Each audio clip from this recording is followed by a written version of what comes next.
우리가 체중이 빠질 때 근육이 같이 감소하는 경우가 대부분이세요. 기초대사량이 줄면서 조금만 먹어도 살찌는 몸이 되기 때문에 다이어트를 하기 위해서는 운동이 좀 병행되시는 것이 중요합니다. 다이어트 할 때 원장님 유산소와 무산소 운동 중에서 뭘 하는 게 더 도움이 되나요? 여쭤보시는데요. 이 둘 중에 선택을 해야 한다면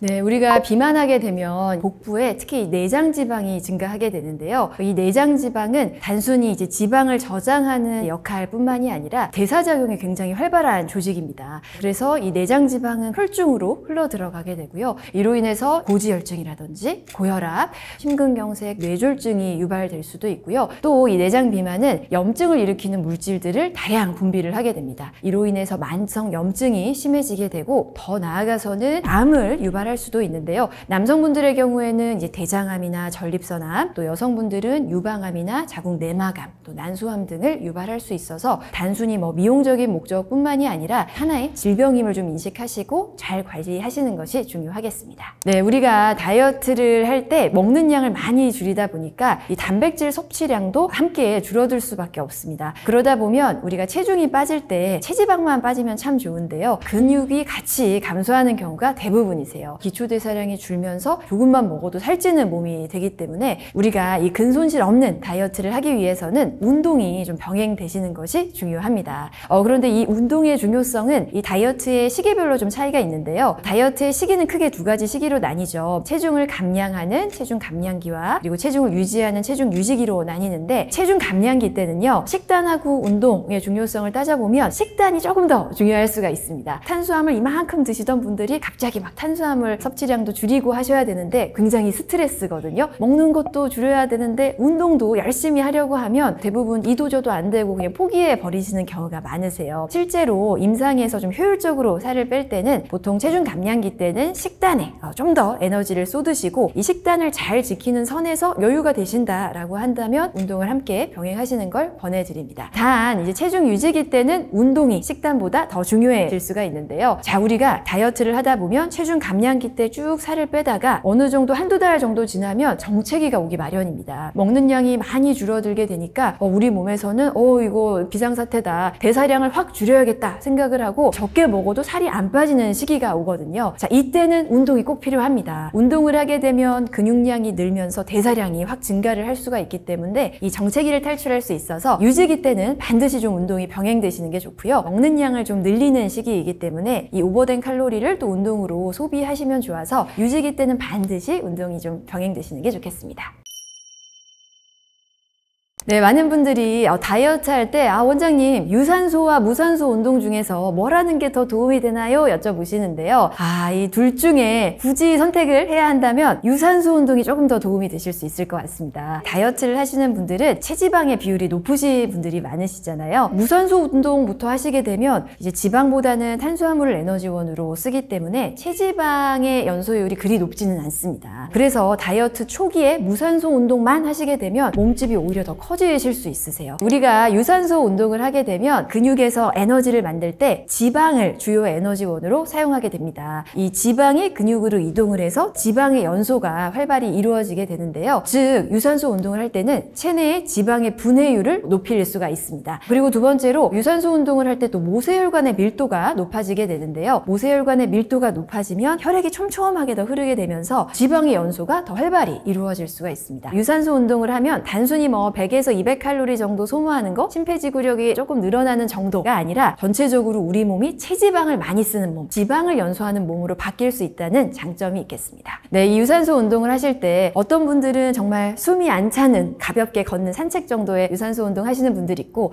또 어떤 분들은 숨이 차게 이제 달리기를 하시는 분들 있을 것 같아요. 숨이 안 차는 그런 산책하는 정도의 유산소 운동은요, 다이어트에는 거의 효과가 없습니다. 다이어트에 좀 효과를 보시기 위해서는 반드시 숨이 차고 땀이 나야 한다라고 말씀을 드리는데요. 실제로 미국 심장협회에서도 다이어트에 도움이 되는 운동을 권고할 때 중강도의 운동을 150분 그리고 고강도의 운동을 75분 정도 하라 말하고 있습니다. 산책하듯이 걷기를 1시간 정도 하는 것보다는 짧고 굵게 고강도 인터벌 트레이닝을 하시는 것이 더 좋습니다. 고강도 인터벌 운동은요, 영어로는 이제 High Intensity Interval Training, 히트 운동법이라고도 하는데요. 예를 들어서 빠르게 달리기를 30초 정도 하시고 그리고 약간 가볍게 걷기를 1분 정도 하시고 요거를 번갈아서 해서 총 운동 시간은 한 10에서 20분 정도로 짧고 굵게 운동하시는 것을 말합니다. 고강도 인터벌 운동에는 여러 가지 장점이 있는데요. 먼저 첫 번째는 시간 대비 칼로리 소모가 더 많습니다. 저강도 운동을 1시간 하는 것보다 에너지 소모가 한 25에서 30% 정도가 더 높다고 합니다. 두 번째는 애프터번 효과가 있는데요. 고강도 운동을 하시게 되면 심박수가 올라가죠. 그리고 몸의 체온이 올라가게 되는데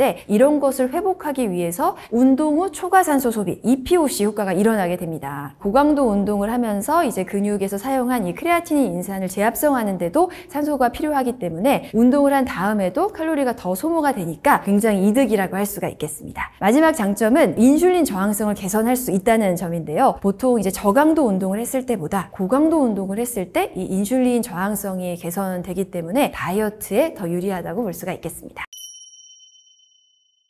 자, 그런데 우리가 유산소를 또 너무 많이 하다 보면 근손실도 좀 같이 올 수가 있습니다. 체지방을 빼면서도 근육량은 잘 지키기 위해서는 유산소 운동이 같이 병행이 되시는 것이 좋습니다. 실제로 한 연구에서 유산소 운동만 한 그룹, 그리고 무산소 운동만 한 그룹, 복합 운동, 유산소와 무산소를 병행한 그룹 이렇게 세 그룹으로 나누어서 전체 체중과 체지방률이 어떻게 변화하는지를 살펴봤다고 해요. 유산소 운동만 한 그룹의 경우에는 체중과 체지방이 가장 많이 빠졌다고 합니다. 그런데 안타깝게도 근육도 같이 빠졌대요. 그런데 이제 무산소 운동을 한 그룹에 있어서는 체중은 유산소 그룹에 비해서 많이 빠지지 않은 반면에 복부 둘레가 유의미하게 줄어들었고요. 근력이 향상되는 측면이 있었습니다. 그런데 안타깝게도 체지방이 빠지는 것은 가장 적었다고 합니다. 마지막으로 이 유산소와 무산소를 병행한 그룹은요, 앞선 두 그룹의 단점이 모두 다 보완되었다고 하는데요. 근육량은 빠지지 않으면서 체지방이 잘 빠졌다는 것이죠.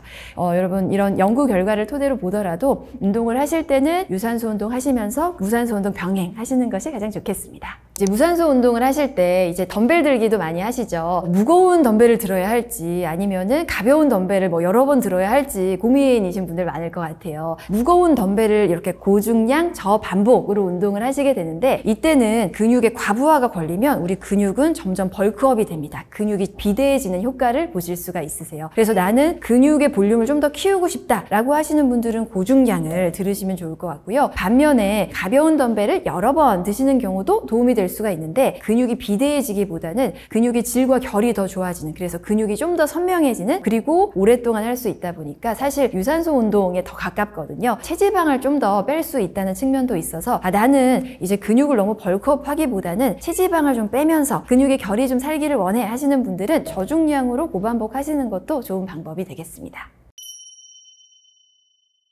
중노년분들이 이제 집에서도 하실 수 있는 유산소 운동 3가지와 무산소 운동 3가지를 준비해 보았습니다. 먼저 유산소 운동 3가지 시작해 보겠습니다. 먼저 첫 번째는요, 줄넘기 스텝인데요. 도구 없이 맨손으로 하실 수 있어요. 자, 일단 다리는 줄넘기를 뛰듯이 이렇게 띄워주시고 손도 이렇게 줄넘기를 돌리듯이 제자리에서 띄워주시면 됩니다. 실제로 줄넘기를 하려면 높이 뛰고 해야 돼서 무릎 관절에 좀 무리가 갈 수가 있기 때문에 소리 나지 않게 가볍게 띄워주시면 손을 이렇게 돌려주시면 유산소 운동이 되겠습니다. 보통 한 번 하실 때 30초 정도를 2-3세트 해주시면 되겠습니다. 두 번째 동작은 탭 아웃 동작입니다. 이 동작은요, 발을 옆으로 하면서 자, 양손을 뻗었다가 접었다가 뻗었다가 접었다가 다리를 왔다 갔다 하면서 해주시면 되는데요. 이제 뛰는 동작 아니기 때문에 역시 무릎 관절 불편하지 않고 계속 하시면 약간씩 숨이 차는 거 느끼실 거예요. 그래서 이 동작도 역시 30초 정도 해주시고 3세트 정도 해주시면 되겠습니다. 세 번째 동작은 스케이트 스텝 동작입니다. 자, 이 동작은 약간 앞으로 숙이신 다음에 한 다리를 뒤로 사선으로 뻗으시면서 하나, 둘, 하나, 둘, 다리를 이렇게 왔다 갔다 하면서 팔을 이제 뒤로 쭉 뻗어주시면 되는데요. 이 동작 역시 30초를 쉬지 않고 해주시면 이제 허벅지 근육과 팔 근육 운동도 같이 되실 수가 있습니다. 네, 다음은 무산소 운동입니다. 무산소 운동 하실 때도 요 물통 2개만 있으시면 되는데요. 먼저 첫 번째는 이제 어깨, 우리 삼각근을 단련시키는 운동입니다. 먼저 요렇게 물통을 잡아주시고요. 처음에는 손 등이 보이게 요렇게 해주시고, 올릴 때는 손목이 보이게 요렇게 올려주시면 됩니다. 시선은 물통을 계속 보면서 따라가 주시면 되는데요. 하나, 둘, 셋,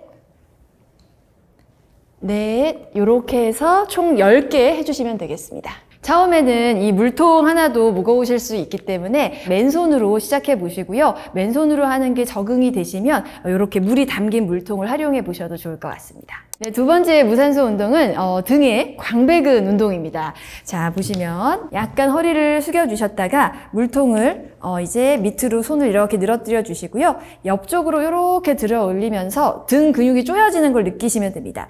자, 하나, 둘, 올릴 때 팔의 힘으로 들어 올리시는 게 아니라 등 근육의 힘으로 올린다 생각하시고 등 하부 쪽에 광배근이 수축되는 걸 느끼시면서 올려주시면 되겠고요. 역시 10개 해주시면 되겠습니다. 네, 세 번째는 하체 종아리 운동인데요. 종아리 운동 하실 때는 자, 이렇게 의자가 있으시면 의자를 짚으시고 자, 이제 까치발을 들고 올라가셨다가 그리고 서서히 천천히 내려와 주시면 됩니다. 자, 다시 올라갔다가 내려왔다가 하면 이제 종아리 근육이 강화되는 것을 느끼실 수 있는데요. 하실 때 올라가셨다가 너무 갑자기 툭 떨어지지 마시고요. 내려올 때 종아리에 힘 들어가는 거 느끼면서 천천히 내려와 주시면 근육을 더 단련해 보실 수 있습니다. 그래서 총 10회 해주시면 되겠습니다.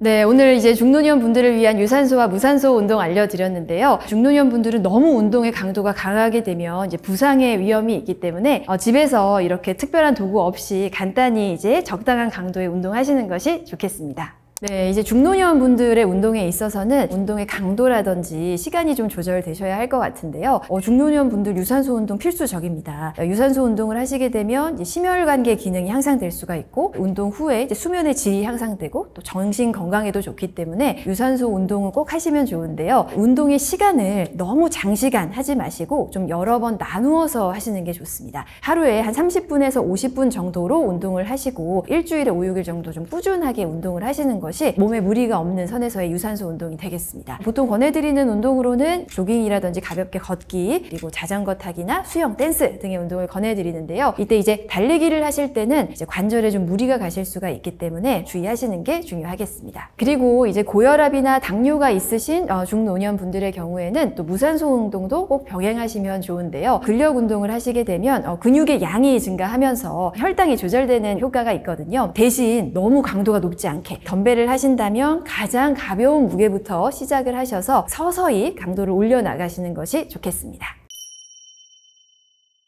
다이어트 하실 때 꼭 끊어야 하는 식사 메뉴로는 정제 탄수화물이 있겠습니다. 예를 들어 빵이라든지 떡, 면 이런 것들은 좀 끊는 것이 좋은데요. 이 정제 탄수화물을 섭취하면 이제 혈당이 급격하게 오르면서 우리 몸에서 인슐린 분비도 급격하게 증가를 하게 되는데 이 인슐린 호르몬은 정말 다이어트의 적이죠. 정제 탄수화물은 반드시 끊는 것이 좋겠습니다. 네, 정제 탄수화물 대신에 좀 도정이 덜 된 탄수화물이죠. 그래서 식이소멸소가 풍부한 좋은 탄수화물을 드시면 좋은데요. 만약 이제 흰식빵을 드셨다면 흰식빵 대신에 통밀빵이나 호밀빵, 또 요즘은 아몬드 가루나 코코넛 가루로 만든 키토빵도 있습니다. 그리고 이제 흰 쌀밥 대신에는 현미밥, 그리고 요즘은 곤약밥이 나와서 식감도 좋고 칼로리도 훨씬 적더라고요. 그래서 곤약밥도 활용해 보시면 좋고요. 마지막으로 이 밀가루 면 대신에 두부면이라든지 미역국수 이런 면들로 대체해 보시면 도움이 되겠습니다.